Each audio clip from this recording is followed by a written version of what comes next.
I'm very happy to have Bede here. Bede, really nice to have you here on Razmafzar TV channel. I have been working with Bede for years.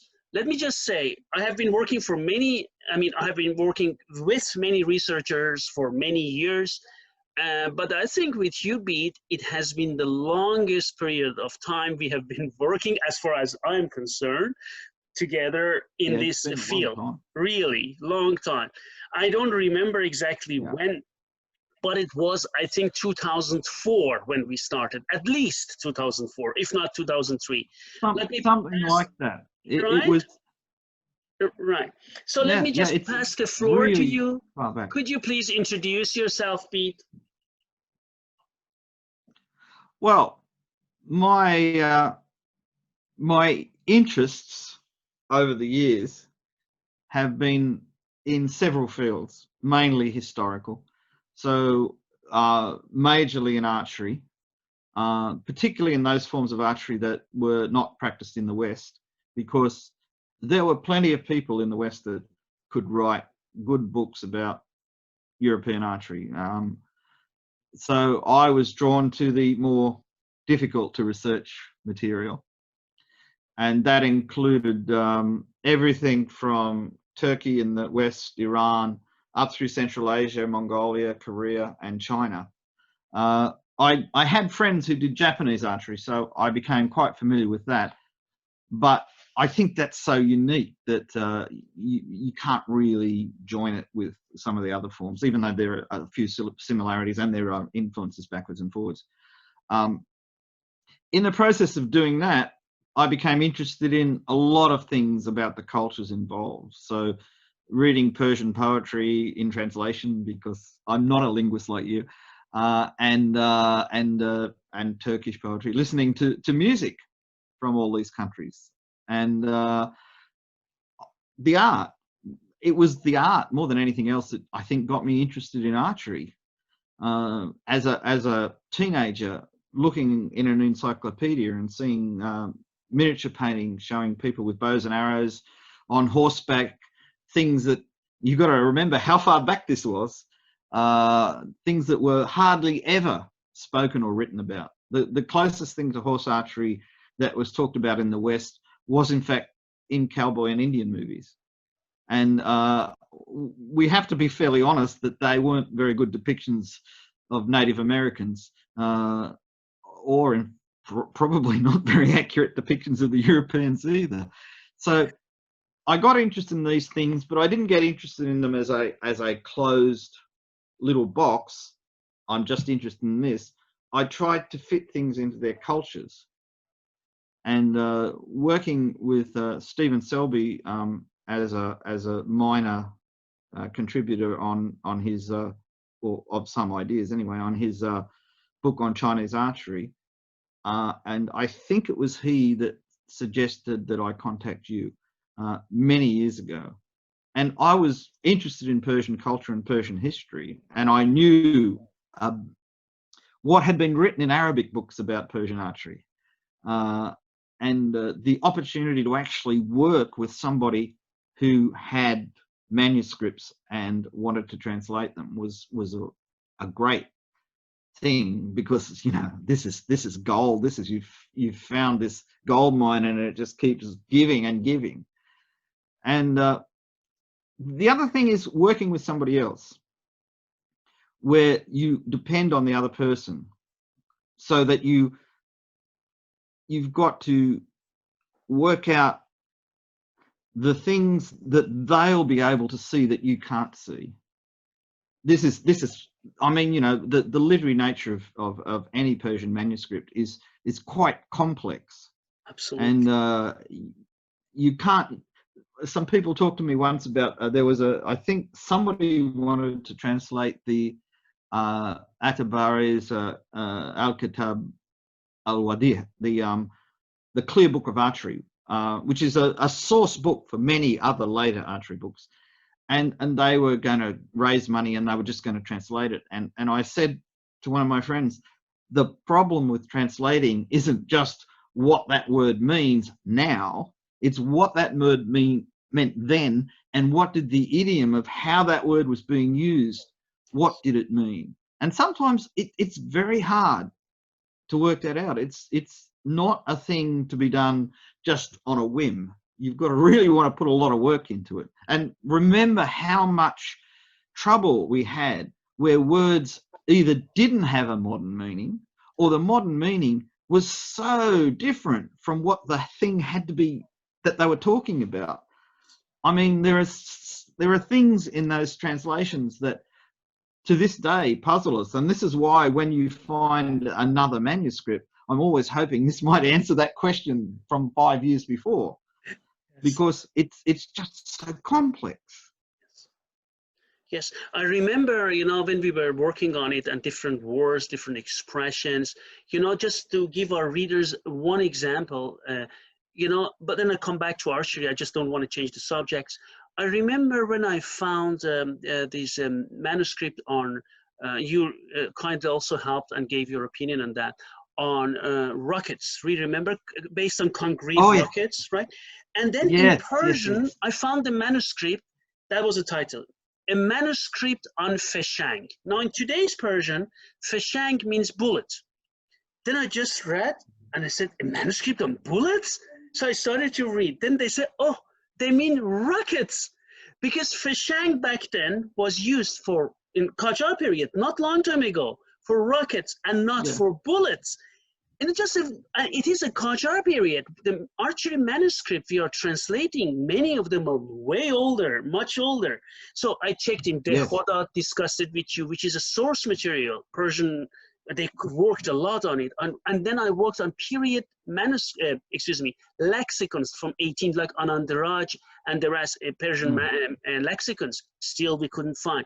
I think what we found out, and then we also found many translations and interpretations for them, what we have done, I'm very proud, and I really thank you for your contribution to that, that I really respect Dekhoda. He really spent all his life for this lexicon of Dekhoda, and he knew, he said, Persian language, we have so many manuscripts. He was a very honest man, and my work is not done. There are so many different fields, right? And then when we found out that the good thing about it was, forget now all this archery, how to shoot, how to fight, for once. What we found out from, as a linguist, I can say, from linguistic point of view, found period words and interpretation, explanations for them. That's, I think, is a contribution to the culture and language. Not forget for once how to shoot a bow, right? Or how to do this. This is another one. So I think what we have done, interpreting different manuals, archery manuals, was a huge contribution in the field of military science for Persian language and culture, and also accordingly neighboring cultures. You know what I mean? Yeah. It's a big melting pot between Iran and all the cultures around it. Yes. And you know, things are going out all the time, things are coming in all the time. And I agree with what you're saying. What happens? A manuscript on archery is first a manuscript on archery, but secondly, it's of the time it was written. So it's a recording of the attitudes and the methods of thinking. Some of them are very empirical, very, we've tried this and it works kind of stuff. And others are very literary, and you know, such and such said you did this, and this is the way to do it. And when you look at those old manuscripts, you realize there's a whole different scholarly tradition, like the Western scholarly tradition of critical analysis. It's a good, solid system, but when you start to apply it to another culture, you've got to be sensitive to where that culture is coming from. Because once we got to a certain point in Western scholarship, it was building upon itself.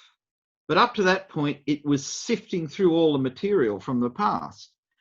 And when you go to another culture, you've got to get that initial layout to find out how people talk about things. And I mean, even in Western culture, it's sometimes a bit difficult to understand I came across on the internet a copy of, I think his name was Schiltenberger. He was a German, he was a page. At 16, he was captured by the Turks at a battle, and he went into the service of Bayezid Yildirim, the Turkish Sultan, Bayezid I. And then when Bayezid was defeated and captured by Timur in the Battle of Ankara, he went into became his slave. And then he went through Timur's sons and went all over the place. When you actually read what he wrote, a modern person would say, well, why didn't he observe this more carefully?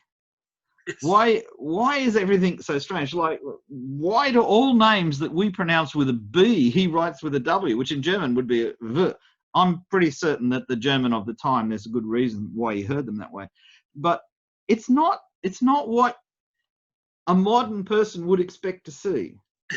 And there's like the whole Marco Polo thing of oh, this is a story I heard. This is really interesting, because they're not trying to write an encyclopedia. They're trying to entertain their readers and tell the stories as they remember them, which everybody's memory embroiders. So when you go back and you look at a manuscript, you've got to think that, try and put yourself in the mind of the person who wrote it. What was going on in their time? What did they know about? Were they into critical thinking in terms of language, like in Arabic scholarship, where there was centuries of analysing language, because it was really important for law and for religion that you get very precise meanings? Or was it critical thinking in regards to process, like somebody writing a book about alchemy, where they want to write, they've got two competing things. They want to write down and show how much they know about alchemy and how deep a thinker they are and everything. And on the other hand, they don't want to give away too many secrets. Yes. Because if they do that, then, you know, they've lost their knowledge is their wealth. And you know, the same thing happened in Europe with the guild systems, where you had say the guild of people in London that made shoes was separate from the guild of people in London who fixed shoes. So you were not allowed to make a new shoe. It was against the law and you'd be penalised. And we think, oh, you would just go out and buy a pair of shoes, or us as archers in the modern times, we'll make our own arrows. We'll learn how to make bows. But again, referring to the English, because this is a really interesting thing, because it's a culture that we think we understand. Yes. Roger Ascham, who wrote the first book in English on archery, never considered ever adjusting his own bow or making an arrow, because there were bowyers who did bows and there were fletchers who did arrows. And right up until the 1920s, that was the attitude. Robert Elmer wrote a book, I think, called The History of Target Archery, which is a nice, thick book about target archery in America. And right up until, I think it was the 30s, from like going back into the 1800s, people just bought arrows. They didn't even buy arrows for their length. They all bought the same length arrows. And we would think, that's crazy. Surely you want to have an arrow that is your length. Yes, that's true. No, it just didn't occur to them. And we don't think that way, because we think, well, you just go out and make it, or you'll find somebody on the internet who sells the one you want. But they couldn't do that back then. And when somebody quotes in an archery manual, and if you want to shoot at 300 gez, you aim with the knuckle of your little finger. When I first read that, and I think I might have read it in Klopstad's translation of Hein's translation of Mustafa Khani, I thought, wow, here we've got these technical things that we can use to work out how fast the bow's shot and everything like that. Then I found exactly the same thing written, Mustafa Khani wrote in the 19th century, written in the 14th century. And I went, wait a minute, the bows were different back then. They couldn't be using exactly the same aiming methods and having exactly the same distances. And then I found it in a book written in the 12th century. And I thought, well, wait a minute. They're quoting somebody, and it's close enough to what they're doing that they don't care. And somebody will come along and read this today and think, oh, this is absolute objective reporting. Yeah, but right. it's quotation without references. And I mean, you know, for a long time I thought I really understood what was going on, and then as I found more and more references later, I think it was the Egyptian scholar As-Saraf wrote a big article on Khorasani literature, and he went through the whole history of tracing this back to the 9th century in Baghdad. And you've got to say, oh no, I thought I knew so much. And no, these guys, they didn't have the same system of quoting works that we do. I mean, when we write a paper, we've got to have citations, we've got to have a bibliography, we've got to say, this comes from page 27 of such and such paper on such and such. But back then they said, oh, and when you aim at 300 guess, you do this, and when you aim at 200 guess, you do this, and when you aim, and it gets worse because guess has 2 different measurements, so we don't even know what they're talking about at that level. And we think, oh, we know, we've found this is in a book, it says this. But then you find another book and it says the same thing, and they can't be talking about the same thing. You know, maybe And for our then, readers, or viewers, sorry, for our viewers, all of them are into arms and armor, researchers, collectors, martial artists, fighters, whatever. But one thing which gets more general, I have received different books from Safavid period on cooking, Persian cooking, cookbook. oh, right. And then look exactly what you're saying. I'm not going to translate it, but just, I was interested. He said, bring a sheep, okay, and make the sheep and do this. He gives all these ingredients. And I just said, a sheep? Why is it so big? Which part? Do you see how I look at it from today's world, right? Yeah. Cook the whole sheep. So if you have guests, you are not going to lose face, you can feed them. If not, eat everything yourself. And I just said, what the hell? Excuse me, how on earth can you eat the whole sheep on your own? You know, I started to think, what the hell is he talking about? Is it like figurative Persian? Is it like you see, exactly like this, and cooking. And I just said, you see, this is a cultural element like hospitality. If someone, you're not going, people back then didn't call, hey, can I come to your place? They just came, right? And, you know, and then lots of elements. But then I found out how I was looking at it as a modern man, right? Okay, what is this? This is exactly something which is very interesting about eating, every one of us, you know, does. And then when we go to more technical, like archery, then it gets even worse, right? As you mentioned it correctly, right? Oh, yeah. Well, I think, you know, again, we come to this problem. We're looking back, and we're modern people, and we're looking back at the past. And I mean, when he said eat the whole sheep, he might have said invite your whole family over to eat the sheep. That's what he meant, because you'd never consider doing something by yourself. Yes. And there's a classic, I tracked down a few years ago a translation of some of the early Italian, and by Italian, that's the wrong term, Venetian ambassadors, Quaderni and whatever, to Uzun Hasan of the White Sheep Turkoman, the Quaderni. And the interesting thing is, if you were in the Middle East and you were going somewhere, you would take provisions, because there would be patches of desert where you couldn't find a town to buy some food. And when these guys went back through what is now Ukraine, which was then part of the, this is in the, still it would have been the Ulus of Batu, the Golden Horde, there were whole stretches with no villages. These guys were starving. They were ambassadors, they had money, they had presents from the Sultan Uzun Hasan. They had all this, but you can't spend money if there are no shops. Of course. And you can't even steal things if there are no villages. And they just never thought that maybe you should take it all with you.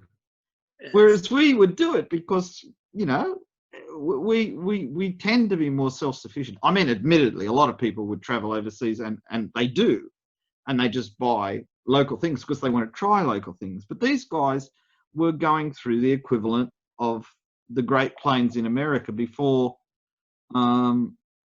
Europeans came, where there were small groups of people running their own lives, doing what they needed, but there was no organized system of provisioning for travelers because it just wasn't thought of or necessary.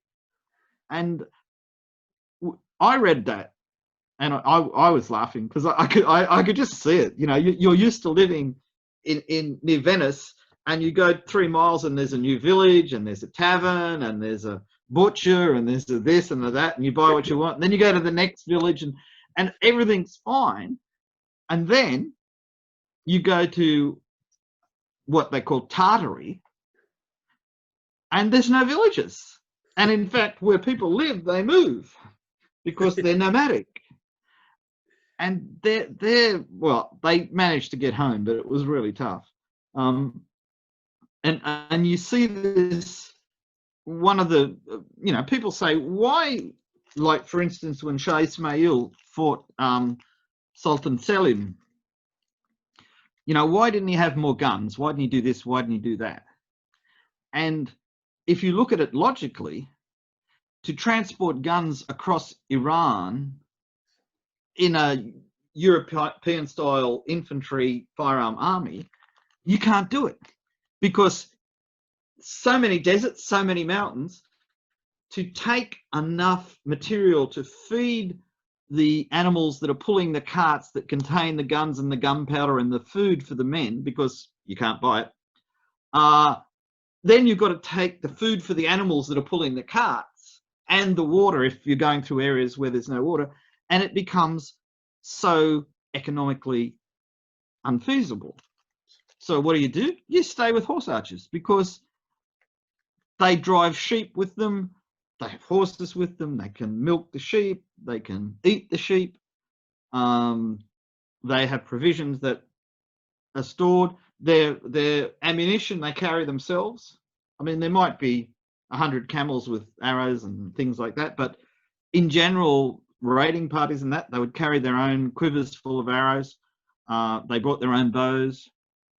And you know, like a musket is a heavy thing, whereas a bow isn't. And people say, well, it takes years to learn how to shoot a bow. I would disagree with that. I'd say it's much easier to train somebody who's had years of experience, because you don't have to teach them all the basics and they've got their muscles developed. It's like horsemen. It's much easier to take a horseman who's grown up with horses and put him in your cavalry. You just have to teach him how to go in a straight line and turn when you tell him to turn. But it's not impossible to teach somebody how to ride, and it's not impossible to teach someone to shoot a bow. Yes. You're not born with this knowledge.